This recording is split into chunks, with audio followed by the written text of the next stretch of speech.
So I wanted to switch gears a little bit and talk about the fat positive movement.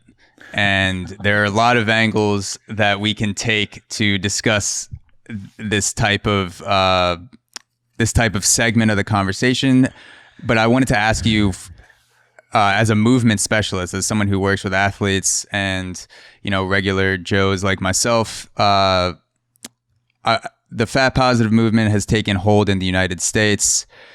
And with that movement comes the separation of health from weight. So a lot of people are looking at their health and weight as two completely different things now if they subscribe to a lot of the things that this movement holds to. And so I wanted to ask you, as someone who's an expert in movement and helps people move better for a living, what is your view on this fat positive shift in thinking and the way that it's affecting movement as a whole? When I can imagine you're asking this question because I have put out some stuff on this, that's just all opinion based. But I haven't looked at anything specific like for you. I've read things on it, but I haven't read what you've written yet. So this is when you have a kid or if you have kids, it changes how you think about things. So let me preface it with this. Because I put out a video or an article on, actually it was something about like CPAP machines, right? Which is largely tied to obesogenic, lifestyle or environment. But it turned into this whole like, do you think people are of less value because they're overweight? Like, I don't even know how it took that term, but it was this long social media rant. You know how that goes. Nobody is of less value because of anything. The whole thing is, if my daughter was overweight, that would be tough, right? Because I'm sure that she's not, maybe I want her to be happy with whoever she is, but the whole thing that I want her to be happy in the face of something that's literally not healthy. Like it's not, like for a variety of reasons. And that's unequivocal. You cannot say because you're overweight that you're as healthy as somebody that is not. Now, you can be skinny and just as unhealthy as that overweight person, which is the other side of the spectrum, right? That we need to realize that it's not about body morphology. It's about what's happening physiologically within that body that's actually more important, because you don't also have to have a six pack to be wildly healthy.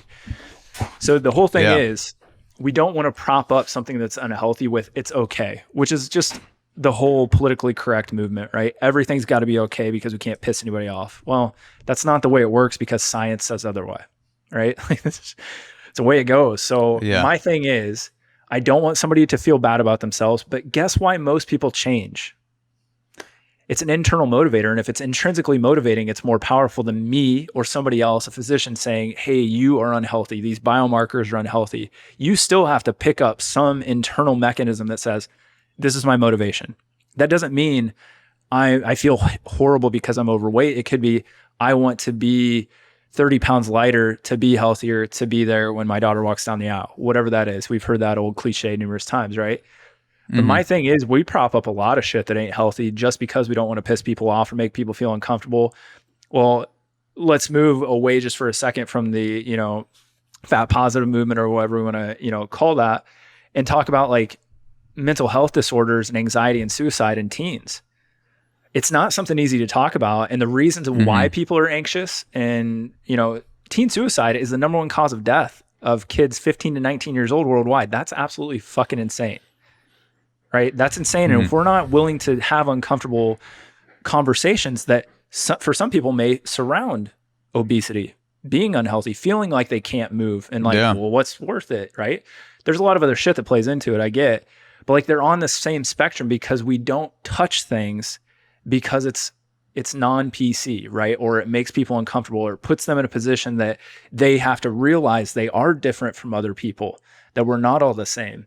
And I cannot adhere to that because I have to abide by first principles of science that's also led by my experience, which doesn't mean I'm just evidence chained. It means I'm led by it. But like, it's just, it'd be crushing to me. Let's say with the percent of people and kids that are overweight, my daughter's likelihood is through the roof. Like statistically speaking, right? That she's going to be overweight. So I have to take that into account and be like, okay, I'm dealing with an environment that is expecting her, right? 74% of the US population is overweight, right? Around 46% is obese. So when we take those numbers, then I have to say, well, I have to dictate or deal with an environment that's leading her down that path almost regardless of what happens, right? School, food, whatever, parties, all that crap.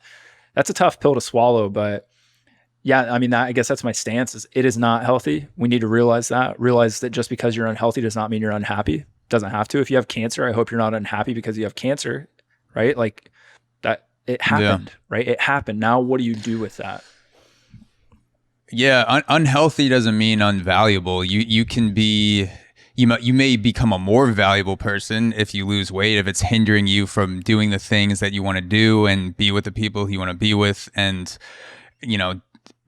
express yourself. Yes, you can become a more valuable person if you lose weight in certain instances.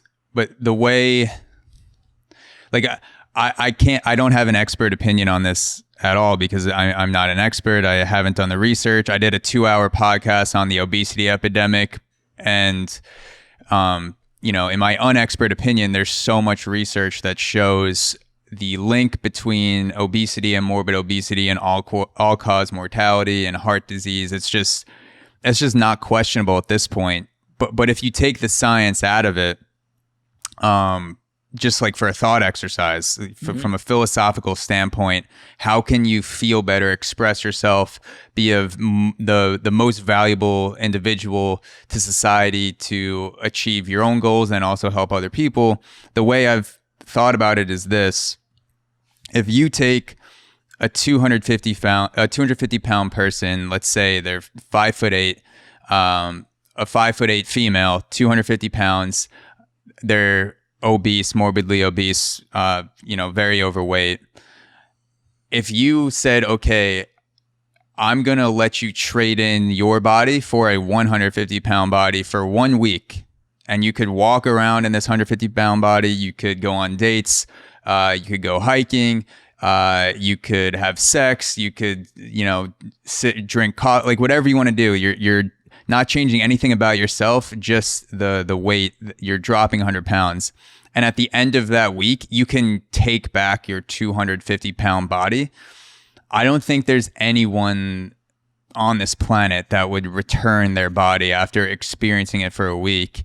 And I've never been morbidly obese as an adult, so I don't know what that's like. I was in the obese category as a kid for a couple years, but I don't know what it's like to lose that amount of weight as an adult and go through that and be looked at a certain way, be looked at a certain way because of the way that you look, and it comes with its own set of challenges and difficulties.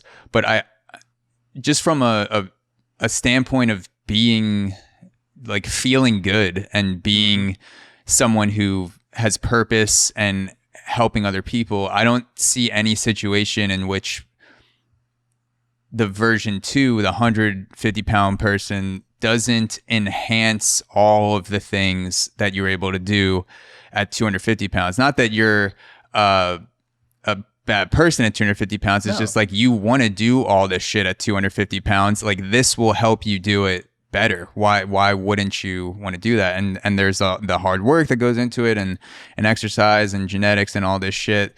But if you had the opportunity to swap, I don't think there's a person who would not take that opportunity.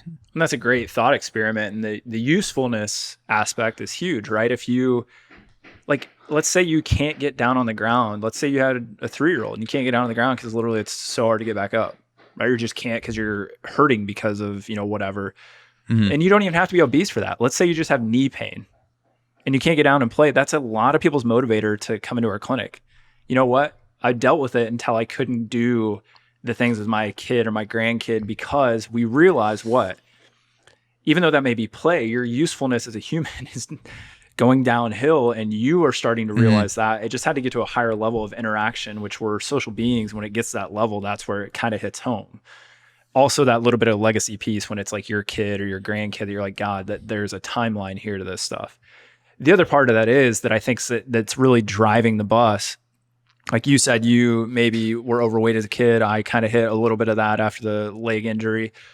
Most people, and this is the sad thing, will never know what it feels like to actually feel good, right? Because kids are just wildly, they're going to have more acquired disease, be more overweight, they move less.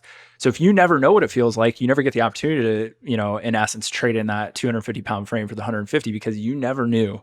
So the norm is just that, right? The unhealthy overweight. I don't feel awesome. I have 4 autoimmune diseases and take 2 medications. Like that's normal, right? Just because it's common doesn't mean it's normal though. And that's what we need to realize is like, we have to show people an opportunity or give them the opportunity to be shown like, what does this feel like?